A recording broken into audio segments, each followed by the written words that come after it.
बेशक महात्मा गांधी ने यह बात जरूर कही थी कि शराब जो है वो समाज की एक बड़ी कुरीतियों में से एक है, लेकिन इसका मतलब उन्होंने ये नहीं कहा था कि जबरन इसको कानून बना के लोगों के ऊपर थोप दिया जाए। और जब भी कुछ जबरदस्ती किया जाता है तो उसका परिणाम कुछ ऐसा ही होता है। देख लीजिए, बाढ़ के एक फैमिली रेस्टोरेंट में कुछ लोग जो है वो बर्थडे पार्टी मना रहे थे और वहां पे शराब बियर खूब एकदम से धड़ल्ले से चल रहा था। आपको बता दूं, तमाम कोशिशों के बाद भी आज बिहार सरकार शराबबंदी लागू कराने में अक्षम क्यों है और ऐसे रुझान क्यों आते रहते हैं, इन्हीं सब विषयों के ऊपर आज बातचीत करने वाले हैं। लेकिन उससे पहले मेरा परिचय जान लीजिए। मेरा नाम है रजत और आप जनता जंक्शन देख रहे हैं। आपको बता दूं कि जब भी नीतीश कुमार से या फिर नीतीश सरकार से या उनके किसी मंत्री से पूछा जाता है कि आखिरकार इस शराबबंदी के ऊपर आपका मोटिव क्या है, तो उन लोग का कहना होता है, वो सीधे महात्मा गांधी को कोट करते हैं और कहते हैं कि महात्मा गांधी ने कहा था कि समाज के लिए शराब जो है एक बहुत ही बड़ी कुरीति है। लेकिन मंत्री जी या फिर नीतीश कुमार जी, आप ये बात जान लीजिए कि महात्मा गांधी ने कभी ये नहीं कहा था कि एक अलग से कानून बना के शराबबंदी के ऊपर रोक लगा देना चाहिए। और जब जब जबरन कुछ ऐसी चीजों को स्थापित करने की कोशिश की गई है, तब तब परिणाम कुछ ऐसा हुआ है जहां पे लोग इस तरीके से इसी में रम और एकदम से पूरा एकदम इसी के अंदर आ जाते हैं, इसी के जद में आ जाते हैं।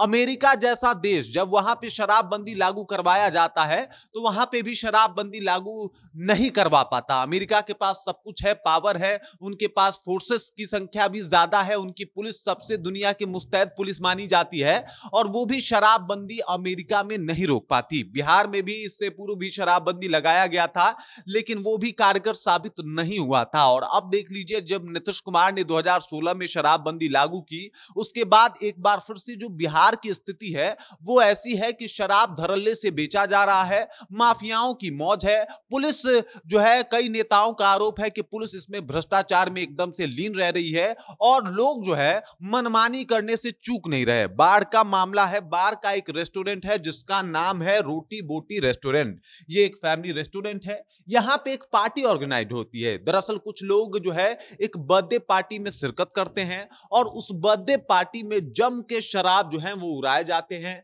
और जब इसकी गुप्त सूचना पुलिस को पड़ती है, पुलिस को मिलती है, तो बाढ़ थाना तुरंत वहां पे पहुंचती है, छापेमारी करती है। छापेमारी से 6 लोगों को जो है वो गिरफ्तार भी करती है और इसके अलावा इस रेस्टोरेंट को सील भी कर दिया जाता है कि भाई साहब अब ये रेस्टोरेंट जो है अभी तो फिलहाल नहीं चलने वाला, मालिक फरार है, उसको ढूंढा जा रहा है। लेकिन इन सब के बीच में बात यह है कि क्या इतने बड़े प्रयास के बाद, आपके अलग से एक पुलिस विभाग को गठित करने के बाद भी, क्या आप दारू रोकने के भी करीब पहुंच पाए हैं? क्योंकि रुका तो नहीं है, क्या उसके करीब भी हैं? तो इसका जवाब है तमाम न्यूज और खबरों को देखने के बाद कि नहीं, ऐसा बिल्कुल नहीं दिखाई देता। क्योंकि धड़ल्ले से हर तरफ जो है वो दारू आसानी से मिल जा रहा है। सब लोग दारू जो है एकदम से पीना पसंद भी कर रहे हैं और वहां आपको बता दूं कि हर जगह, हर एक जगह का अपना एक दारू माफिया है जिसकी जेब पैसों से और नोटों की गर्मी से हमेशा गर्म रह रही है। और इसमें कुछ पुलिस वाले भी संलिप्त पाए गए हैं। ऐसा नहीं है कि उनके ऊपर कार्रवाई नहीं हुई है, लेकिन कार्रवाई उन लोगों पे हुई है जो प्रकाश में आए हैं। कुछ ऐसे भी लोग होंगे जो चुपचाप इस काम को कर रहे होंगे और शायद वो सामने ना आ पाए हों। और परिणाम यह है कि बिहार में शराबबंदी कानून जो है एकदम से विफल है और जबरन जो कानून बना के प्रस्तावित करने की कोशिश और थोपने की कोशिश नीतीश सरकार के द्वारा की गई है वो एकदम बेबुनियाद है।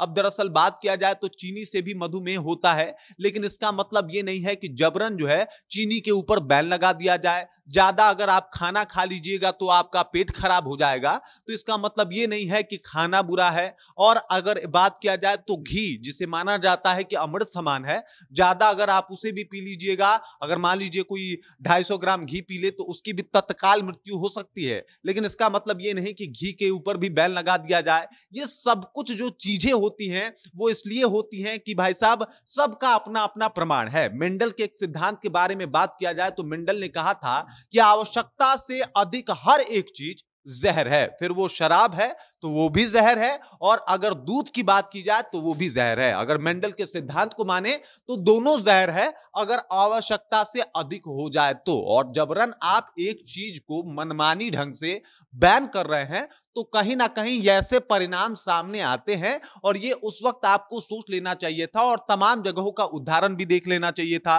लंदन के एक एनजीओ ने एक बिहार में सर्वे कराया। सर्वे का मकसद था कि भाई देखा जाए कि बिहार में जो दारूबंदी है वो किस वजह से, किस पर्पस से कराया गया है। और जब सर्वे का रिपोर्ट आया तो उसमें माना गया और सर्वे वालों को यह पता चला कि भाई साहब ये जो दारूबंदी बिहार में हुई है इसके पीछे का कारण राजनीतिक कारण है, ना कि लोगों का हेल्थ है। और ये तमाम चीजें जहां पे हो रही है तो एक बड़ा सवाल उठता है कि दारूबंदी क्यों, और अगर दारूबंदी हो रही है तो फिर ठीक से क्यों नहीं। और सबको पता है कि ठीक से दारूबंदी करवाना बहुत एक मुश्किल काम है, क्योंकि जब अमेरिका जैसा देश भी ये काम नहीं करवा पाया तो सोचिए कि बिहार कैसे करवा पाएगा। और इसके रुझान रोज आते हैं, हर दिन आते हैं, लेकिन इसके ऊपर न तो सरकार हमेशा से मौन है और आज भी मौन है। चुपचाप दारू के ऊपर जो है वो भ्रष्टाचार चलते जा रहा है। बाकी इस खबर, इस जानकारी को लेकर आप क्या सोचते हैं, आपके जहन में क्या कुछ चल रहा है, कृपया कमेंट कीजिए और अपना विचार हम तक पहुंचा दीजिए। बाकी आप देख रहे हैं जनता जंक्शन और मेरा नाम रजत है।